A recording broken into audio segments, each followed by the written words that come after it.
Let's take a look at some of the fields you need to set up if you use replenishment system assembly.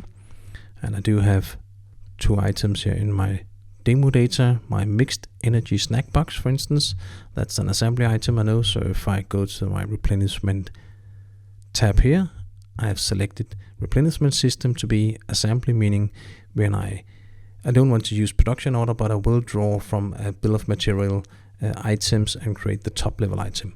This one is set up as assembly to stock, and it has an assembly BOM. I can click here the assembly BOM and open it and see the 2 parts that it's made of. I could also have find it in the menu up here, or just search for it.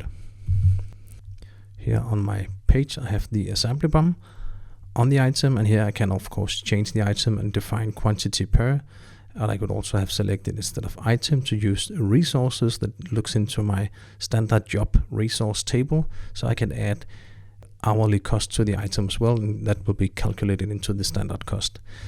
The fact that it's assembly to stock means that I will create assembly orders when planning, and will have to open the assembly order and post consumption. And when I post the consumption, I also put item on inventory. Whereas if I have chosen assembly to order instead, it will automatically create assembly orders when I enter the quantity on a sales order line. That means if I've entered this item number on a sales order line, when I enter the quantity, it will create an assembly order below or in the background. And when I post my sales order, it automatically draws the components and puts on stock the top level item, meaning this item, and post the item to the customer. So the assembly to order is a way that you can actually pick underlying components automatically from a sales order. Those information are of course also available on stock keeping units.